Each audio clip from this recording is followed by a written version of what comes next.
merasa cemburu berlebih ke seseorang gak sih? Ada nih yang bilang cemburu itu karena sayang. Jadi kalau kita cemburu berlebih, berarti kita sayangnya juga berlebih.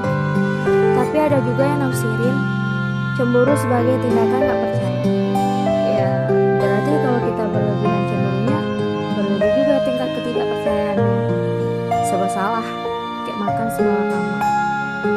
Gini aja deh, gimana aku gak cemburu lihat orang yang aku cinta, sayang, lebih akrab dengan cewek lain, bercanda, ketawa-tawa. Dan yang bisa aku lakuin apa? Diem. Tapi akhirnya aku sadar, kamu hanya sedang bahagia dengan dia yang kamu cinta, sedangkan kita udah gak ada apa-apa.